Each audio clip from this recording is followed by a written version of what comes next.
Hey everybody, welcome back to Young Engineers of Today. Hope you had a good couple of days and hope you're ready to continue with HTML. I don't think we're going to be able to get to CSS before we got to move on to the next thing, but we'll at least get some more HTML done, something that's a little bit more interesting than just making your text bold. And get a little bit more familiar with that kind of stuff. So yeah, but yes, last time we went over a lot of style stuff, so we did bolding your text, italicizing it, underlining it, strike through. We did lists, and it was a good time. Fun time was had by everybody. We learned about the difference between ordered and unordered lists. Man, wasn't that a blast. Anyway, yeah. But this week we're going, or excuse me, today we're going to spend some time learning how to do pictures and links and maybe tables as well. And then, time permitting, we might have another one of those quiz things. So yeah, so we're gonna expand our knowledge a little bit of HTML, and then we're probably gonna move off of that onto. Now we won't really be going over scripts, Jacob, unfortunately.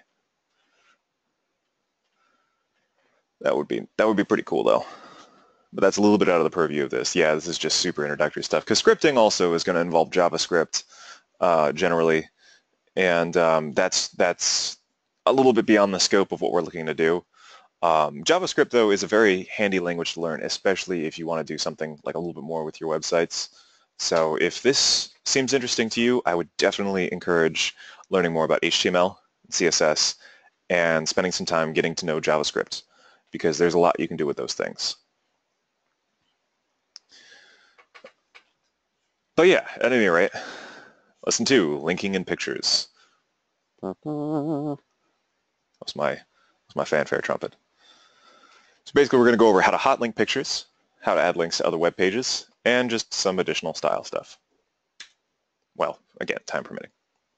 But when used correctly, pictures add to a website's visual appeal and can help illustrate ideas that you want to convey. You can think of your website kind of like a magazine maybe, rather than a book. I say when used correctly. And I'm going to show my age here. You guys are too young to remember this, but basically in like the mid to late 90s, when people were first starting to like really get that you can make your own website, there were a lot of these web domains that popped up out of nowhere, like GeoCities and Angel Fire and a few others, and people would just cram as many pictures as they could onto these websites, and a lot of them were little animated GIFs that they would use to sort of create page borders, and the background would be a picture, and there would be pictures just thrown all around in the text, and the text would be this horrible color, and it was just sort of like everybody's a designer, and everybody's a bad designer. Thankfully, people have come to appreciate the idea that minimalism works. Tumblr, yeah, sometimes. Here, actually, I'll show you a prime example. The Space Jam website, the website for the movie Space Jam still exists to this day. And this is a prime example of what a lot of these old websites look like. Like, look at this. What is this? This is yeah, this is the 90s, and like we can go to one of these and whoa, what is that green? What is that green? This is horrendous. But this is what a lot of like going through the internet back in the day was kind of a minefield, because sometimes you'd run into websites like this and suddenly you're like, ow, my eyes. What is Space Jam? Space Jam's a movie starring Michael Jordan and a lot of the Warner Brothers cartoon characters like the Looney Tunes. So there's Bugs Bunny, Marvin the Martian, Daffy Duck, Cheezer Mouse, Yosemite Sam. And it was about how Michael Jordan and the Looney Tunes characters had to fight against aliens in a game of basketball. It's exactly as absurd as it sounds.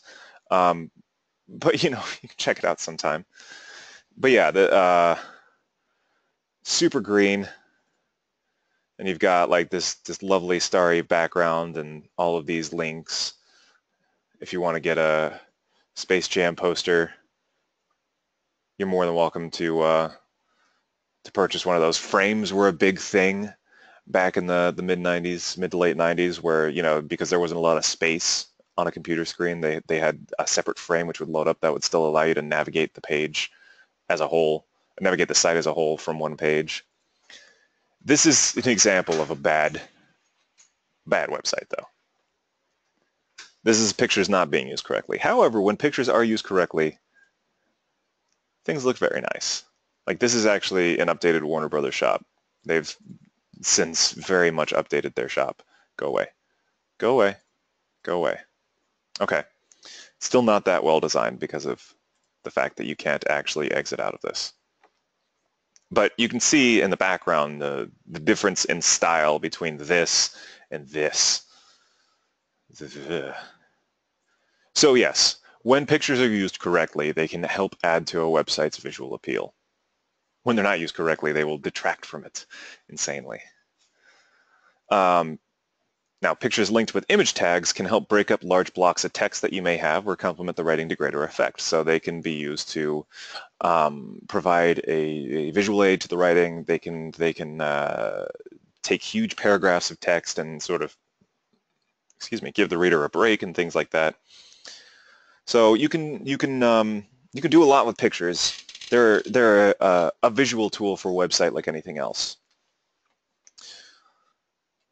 Now, how do we add a picture to a website? Well, with this line right here,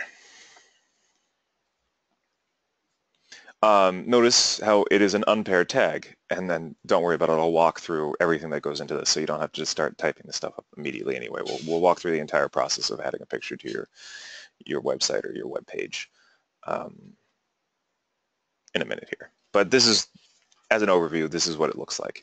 You got image source equals, or image SRC is short for source, equals www.pickurlgoeshere.com. But what does all this stuff mean? Well, yeah, it's an unpaired tag.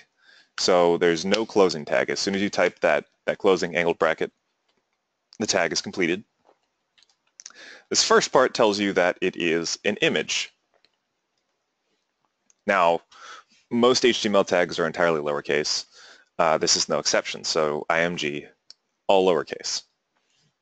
Then we have a space, and then SRC, which is short for source. So image source, we're telling it it's an image tag, and then we're telling the compiler, or the interpreter, in this case your browser, that to find the picture, they need to look at this location. No worries. It happens, man. We've just been sort of doing introductory stuff, so it's all good. So yes, image source, and then source equals, and then the URL that you'll find your picture at. What happened to sound? I think that's on your ends. I say that, and of course, your sound is messed up, so you won't be able to hear that. Raise your hand if you can still hear me.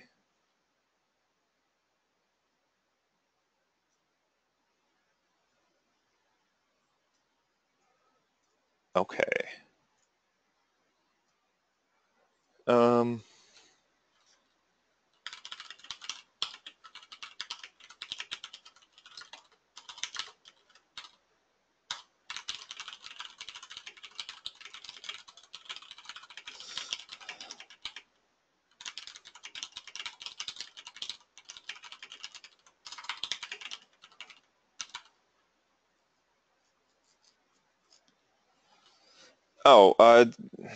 It's the recycling bin.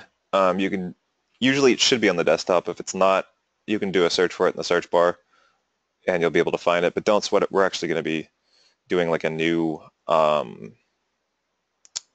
file anyway.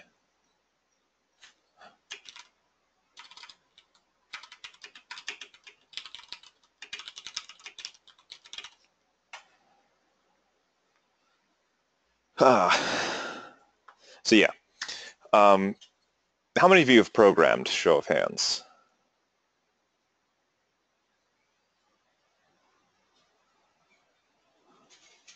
So you're probably familiar with variables.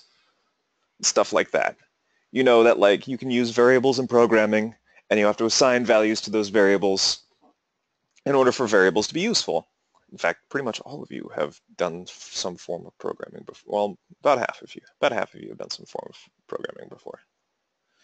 Well, this is similar to variables in programming. You have to give it a value so that it can do something with it. You can't say like image source equals blank. It's not going to work. It's just going to show you that little broken picture. Or image source equals and then a URL that doesn't lead to a picture. It's going to be a little broken picture and stuff like that. But it's important to note that there is a, let me draw on the screen real quick here. There is a space between image and source. Let me use a better color, a easier to see color. There is a space between image and source, but that is the only space. That is the only time you press the space bar. This is my lovely writing. The only time you press the space bar when you're typing up this tag. Note how there is no space here and no space in this area.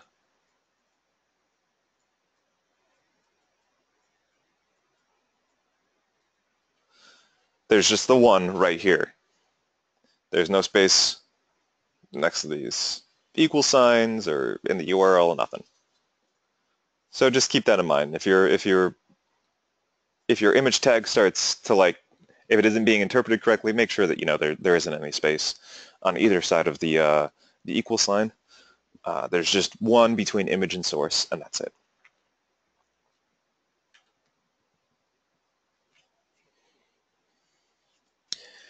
But yeah, now we know all that, but what kind of URL do you need to link in order for your browser to pull it up properly? Because that's the thing. Some websites don't allow hot linking to their pictures. Some websites, you know, they will give you a different URL. They'll kind of like spoof the URL of the picture so that you can't directly, you know, embed it in your website. A lot of times, you know, this also means that you have to be careful about permissions and stuff like that. Make sure you have a photo you can use that you have permission to use, things like that. Either that or you give appropriate credit if that's what they're asking for. If it doesn't end up working, you get that little broken picture icon, which if your internet is ever messed up, or if you visit a website that's having problems or something like that, you've probably seen that at least once. Nowadays, though, it's much rarer to see it. It used to be in the 56K days. You'd see that little broken picture icon all the time. All the time. You know, because things wouldn't load fast enough and the connection would drop, or somebody would pick up the phone to call somebody else and you'd lose your internet, or somebody would call the house and you'd lose your internet, or, you know, whatever.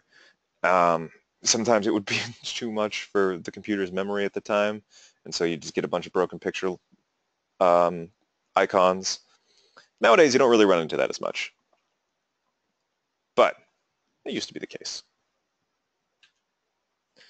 So what we want to do is we want to find a proper URL in order to put a picture in.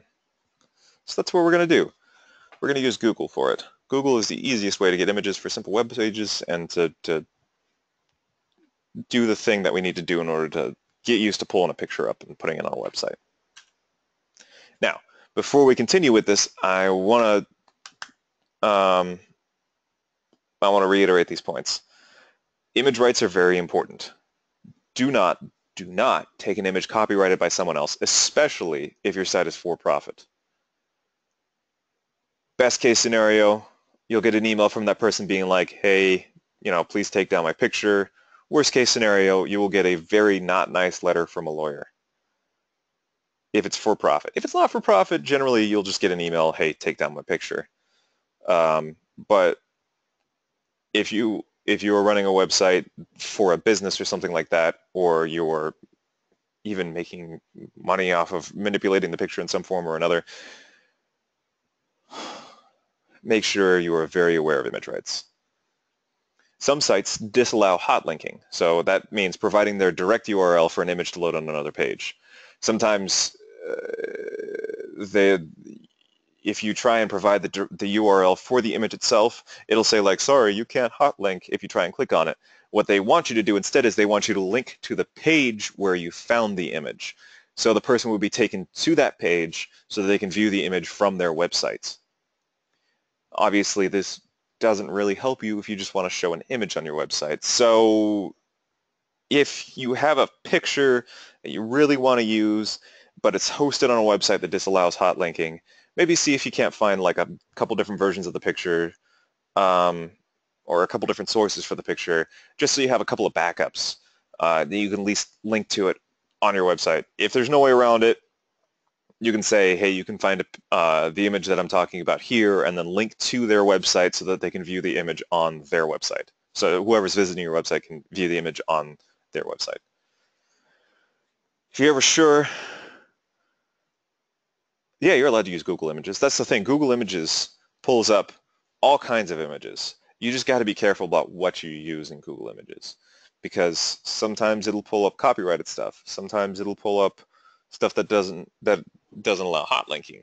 Sometimes, you know, most of the time it'll pull up like open source stuff or a picture that somebody took or whatever. And at the very least, if you're not sure, like if it's something on like what's the camera website? I can't remember the name of the camera website. The one that you can just upload photos.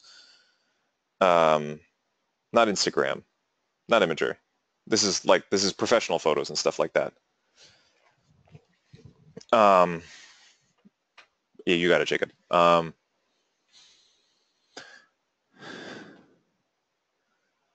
No, it's not it either. I can't remember the name of it. I'm thinking of an older one anyway. But at any rate, sometimes like, you know, people will upload their stuff there. It still is good practice to use stuff that you have open source. That's either open source or you have, you know, like permission to use. Yeah, I mean, granted, you raise a good point. If it's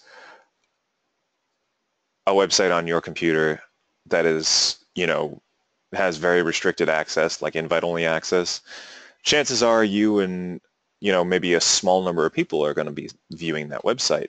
So it's not like it's really going to be an issue, but it's good practice to get into. At any rate, sometimes, you know, people will take professional photos without really the intention of having them be stock photos or copyrighted photos, in which case that's kind of a gray area. They're taking photos because they like to take photos, and it happens to be something that works like perfectly with what you want to use.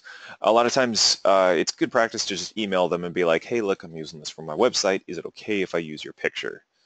And for the most part, people are super nice about it, and they'll be like, yeah, sure, it's fine, whatever. Sometimes they might ask for money, you know, in which case you can work out a deal with them and, you know, either be like, yeah, sure, okay, here you go, or like, I'm just using it for a personal website. Like, is there any way we can just have it be free? Like 5 people are going to see the website, or whatever, depending. It really depends on the situation. Anyway, when in doubt, use open source art, stock photos, clip art, new general. Oh, jeez. Why have I forgotten what that stands for? This is really bad that I've forgotten what it stands for. General public license. But what is... It's the new project. But what does the new project stand for?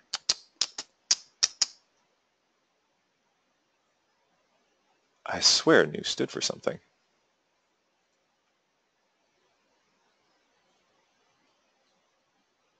Oh, it's right. It's news, not Unix.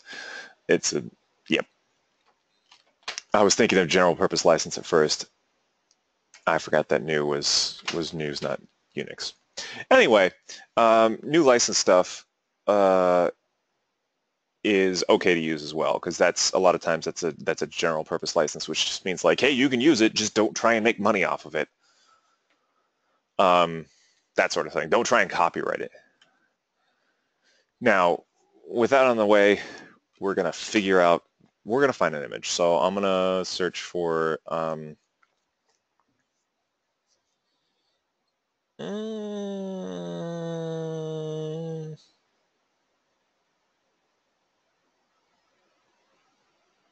Ness. There you go. Ness, Earthbound. Go to images. We'll find a picture of Ness.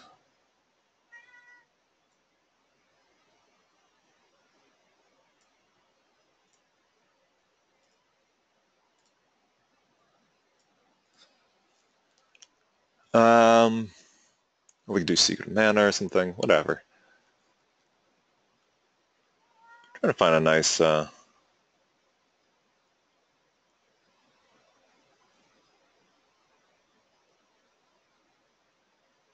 yeah, my cat is running around meowing. The one where he's a DJ. Yeah, with Lucas. I was actually thinking, let's just go with the. Let's go back to the roots. Let's do the pixel net. It's a wallpaper though.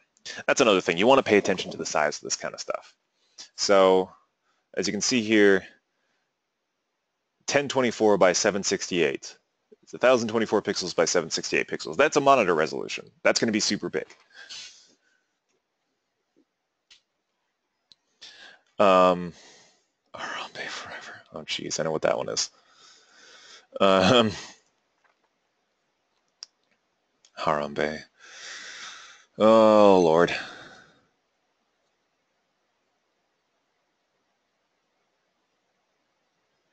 Oh, that's kind of neat. I like the paper craft Ness.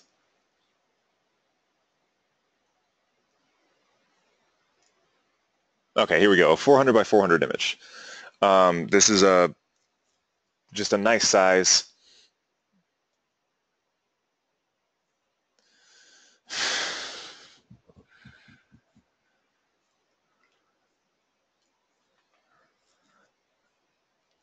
Man, Harambe memes. Okay, so here we go. This is our picture of Ness that we're going to use. And if you haven't played Earthbound, no, you don't have to use the same picture. Not required to at all. If you haven't played Earthbound, though, I highly recommend you do. Earthbound, Chrono Trigger, Super Metroid, Super Mario RPG,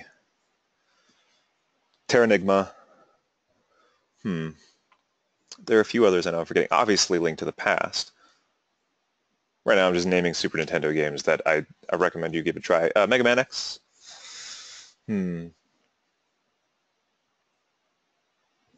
Getting lost in nostalgia now. Anyway, let's go ahead and use this as our picture. So we found our picture.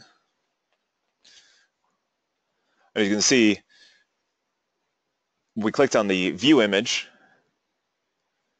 Oh, Banjo-Kazooie. That came out for the Nintendo 64. Although there are a lot of good games for the Nintendo 64 as well. Like Ocarina of Time.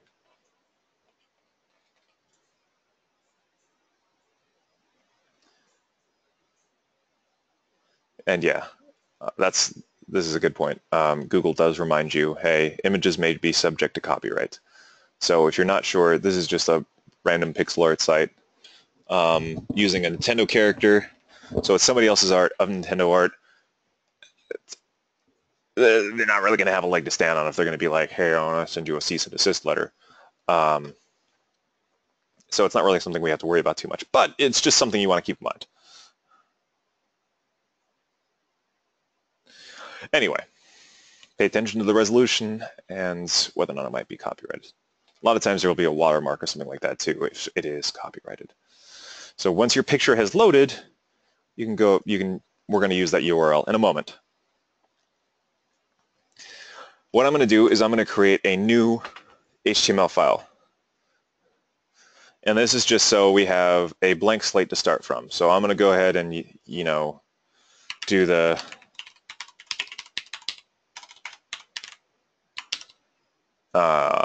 generic HTML stuff that we need in order for us to have a valid HTML file.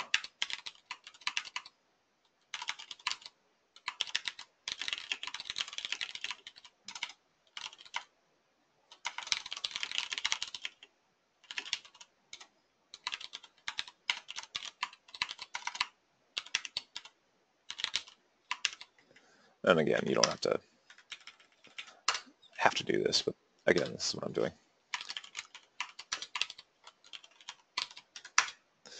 So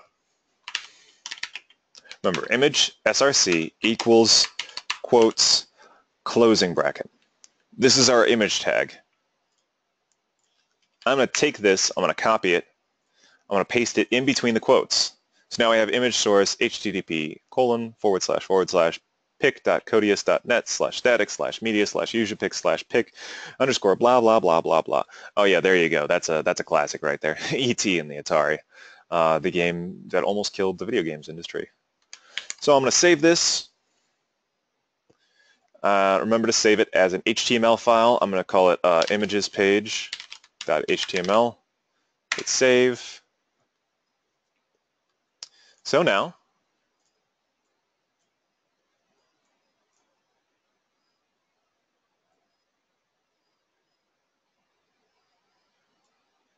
let's see what we got here. Now let's find my images page. Here it is, images page up here. Open it up.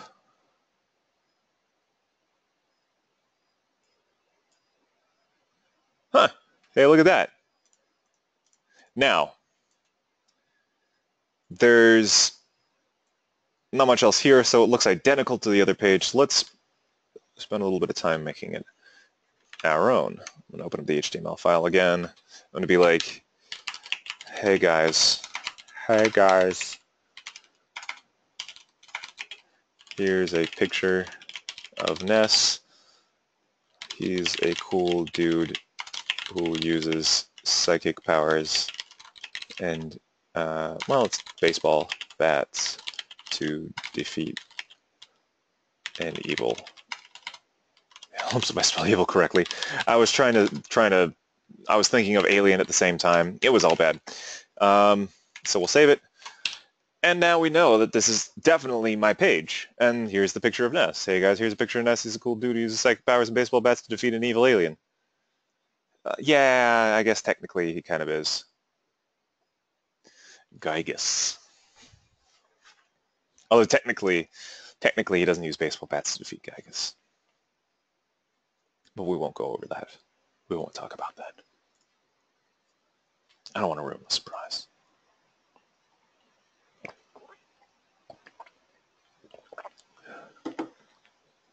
Nice. Excellent choice.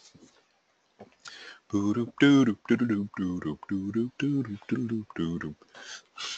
had the ONET theme stuck in my head the other day.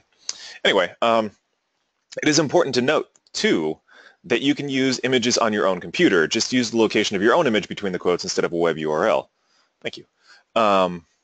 Now, local hosting really only works as a test because other people aren't going to have that image of their computer on their computer when they visit your website. Notice how it's c:/users/your username/desktop/screenshots, so on and so forth. When somebody tries to visit your site, their computer will look in c/users/your username, and if your username is like, you know, Harambe or something like that, it's going to look for a user named Harambe, and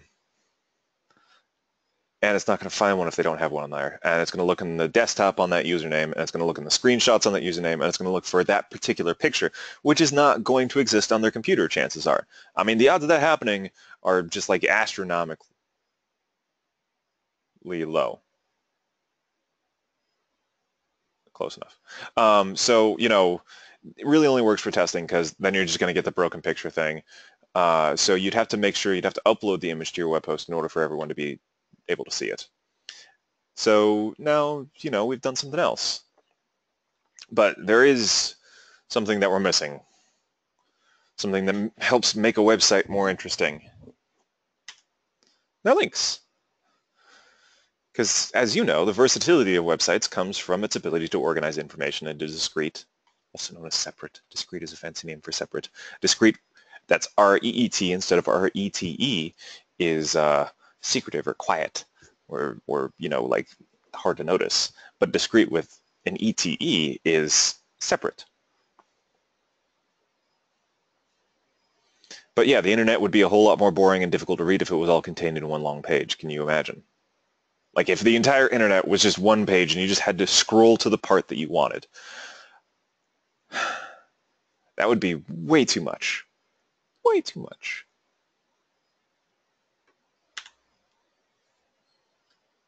So now we take a look at the Control F, and instead of Google coming out with a search engine that's a website, they would come out with a search engine attached to your browser that would do all kinds of specialized searching for you that was way more fancy than the regular Control F that you have.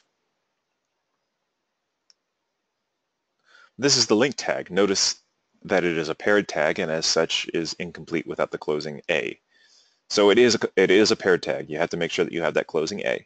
It's a little strange because the opening tag is so big and the closing one is so small, but you'll get the hang of it. Can you also imagine if the internet was one long page? Anytime anybody updated the internet, the page would get longer. It would be impossible to read anything. It's a hypertext reference, essentially. It's kind of what it stands for. Nice. But yeah, it's basically the reference link, or the reference for the link. So interestingly enough, the A doesn't really do anything but be a placeholder for the rest of the tag. A is sort of like a generic anchor. It's the href which really does the work here, which says that it's going to be a link. The A is necessary as well in order to basically put the href in there and actually have a link. So it is still important, and the tag needs to be open and closed with an A. Now the href, or the reference part of the tag, is really what does most of the work here. So again, note how it's similarly structured to the source on the image tag. It's initialized with an equal sign and the information within, not parentheses, quotes. Also notice how there's no space here, but there is a space between A and href, once again. Much like with an image tag, you have some flexibility with what you place inside the double quotes here. In this example, we've used an absolute address, or something that you would find in the address bar. Note that you do need the HTTP Hypertext Transfer Protocol : / if it's absolute. However, it is possible to link to subsections of your website. Like if there's subpages of a page, you can just put in like the / images page, and it will link to that kind of a thing. So let's go ahead and let's link to something. What do we want to link to? What do we want to link to?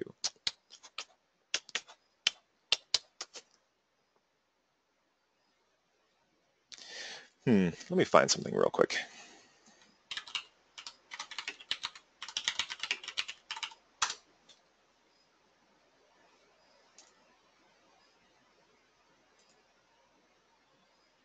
You made a link to your Google Sites website. Nice. Staggeringbeauty.com. Excellent. Okay, so I have the perfect link. Since we used Ness from Earthbound, we've got to use the only person who can do a cappella. Well, not the only person, but Smooth McGroove.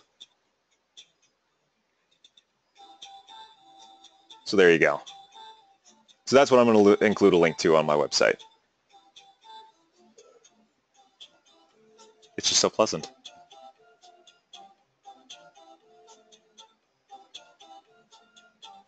Anyway, I was hoping he had one of those. Otherwise, I was going to look silly. So let's go ahead and do that. We're going to add a link down below it. So again, we will have the A href equals quotes, closing, and then the closing A. So this is what a link tag would look like. Now we're going to use our YouTube link, and we're going to paste it into these double quotes here. And we're going to say, this is some pretty stellar music, yo. Okay. Save it, reload it, and now we've got just sort of a link slammed onto the side here. If we wanted to, we could wrap this into paragraph tags. So we have the link text actually nice and separated from the picture. So now if we click on it, here we go. We're taken to the YouTube page. I also recommend you guys check out Smooth McGroove if you ever want some quality video game acapella. It's such a goofy thing, but I like it so much.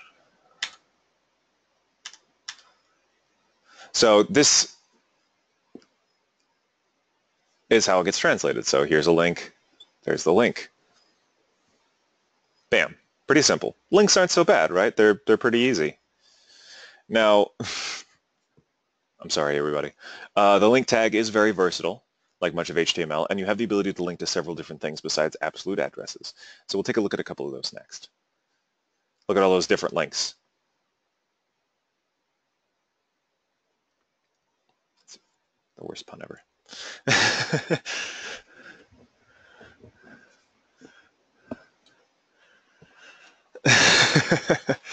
So, for instance, you're building a website and you want to link to one of your other pages. A relative link can be used. So a relative link will keep the same beginning, for instance, mysite.com or whatever, and then append the provided information to the end. So mysite.com/second page, which is pretty neat. Let's see if it's doable with this.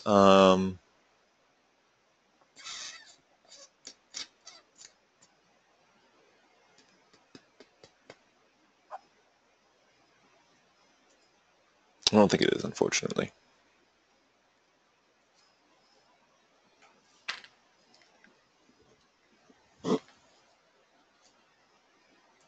Unless it's worth a try.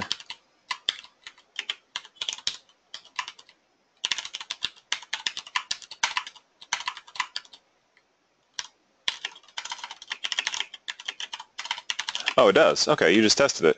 All right, excellent.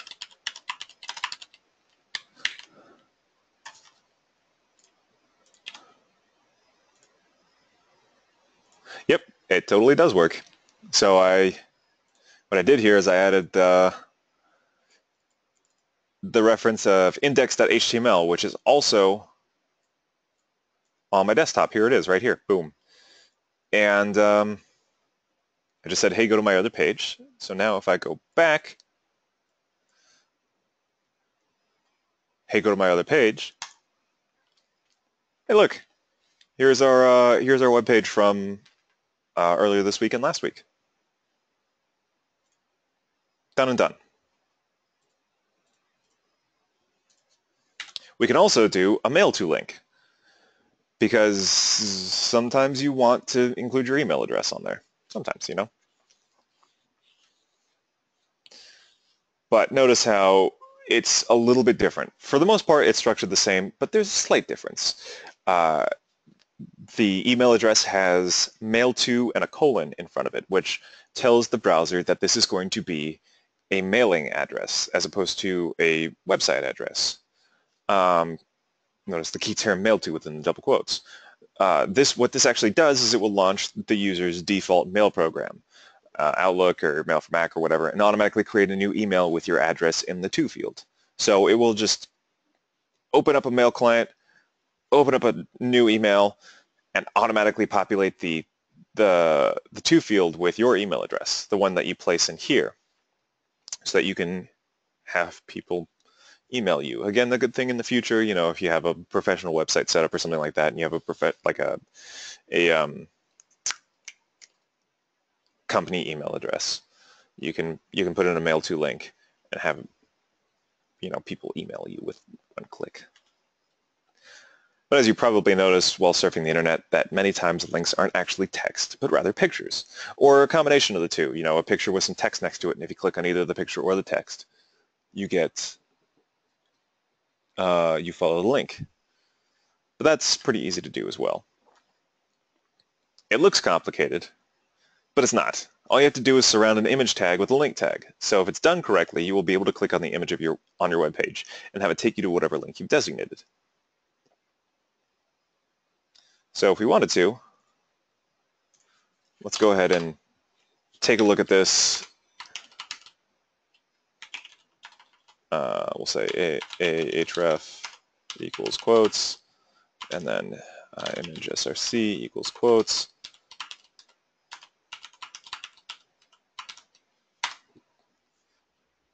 So that looks like a little bit longer, but it's not too bad.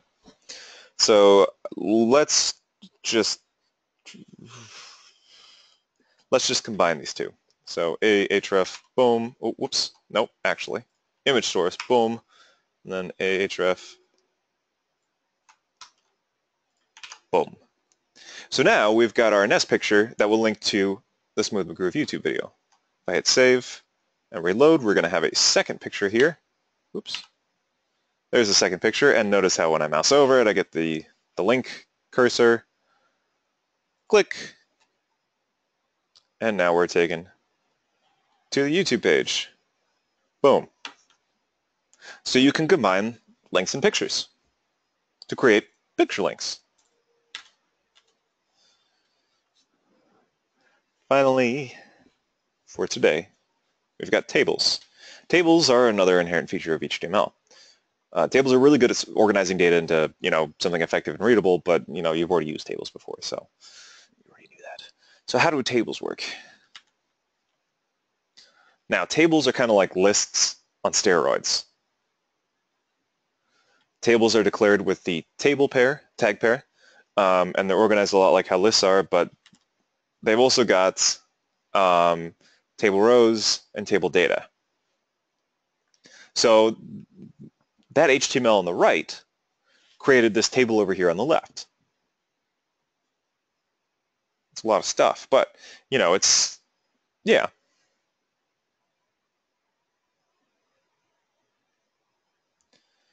So as we mentioned before, table tags themselves denote the entire section devoted to building the table. Then we've got the table row tags, which denote how long a given row is for your table. And then we've got the table data tags, which denote what should go into each individual table cell. So each individual item on a table row. So let's spend a little bit of time messing around with that. Let's say, okay, we'll keep it inside upper body. So we'll do our table tags. Table, boom. And remember, we got to have table rows. So we'll put a couple of table rows in here.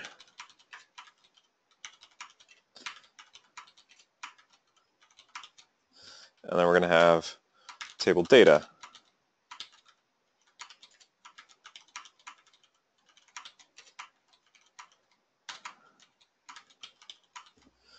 As you might notice, that's already a fair amount of typing, so I'm going to leverage the power of copy and paste because I'm lazy. So let's see here. Let's go.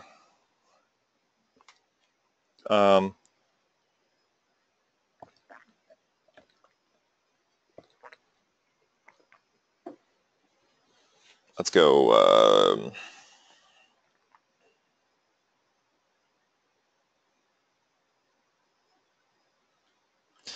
Robot,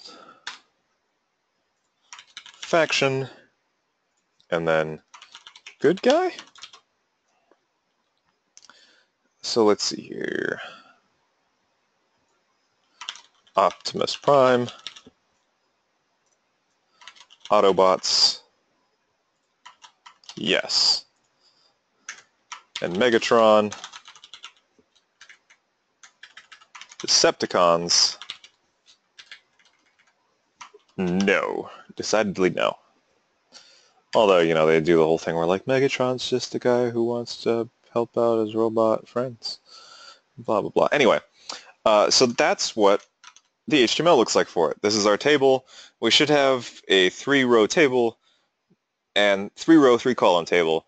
The first column is robot, the second column is faction, the third column is good guy, and then we've got Optimus Prime's name faction and when the knight is a good guy, and Megatron's name faction and when the knight is a good guy.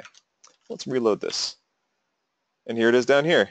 Optimus Prime, Megatron, faction, good guy, yes, no. Cool. So tables are a lot of typing, but they're pretty straightforward, right? Now, keep in mind, we can actually add divisions to our table, which is like one really simple command. And this is like the just barely scratching the surface of like CSS and stuff like that. I mean, this is still technically HTML, but this is stuff that you can do with CSS in order to format things so they look better. So we'll take this and we'll go table border equals 1px. What do you think 1px means? Is there a space there? No, there's no space there. 1 pixel. Yeah, exactly. That's exactly what that means. You can do 1 inch, you can do 1 point, you can do 1 pixel. So we're going to do 1 pixel. So if we reload this page,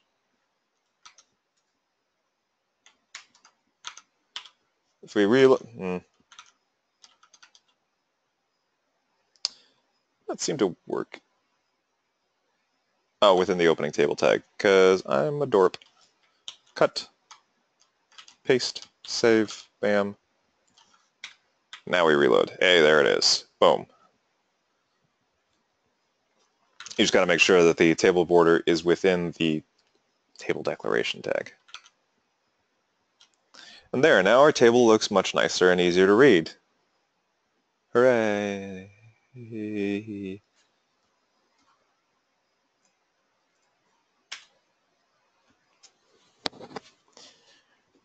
So, tell you what, it's 7:50. I'm going to do the poll questions and we'll leave it open for question and answer time because I know I really want to just leave that there in case you guys need it, you know, at the end of class and stuff like that. So forget the quiz. We'll do the poll questions, the question and answer time. If you have any questions, I'll be here. If not, you're more than welcome to head out and we will meet up again on Monday. So let's see here.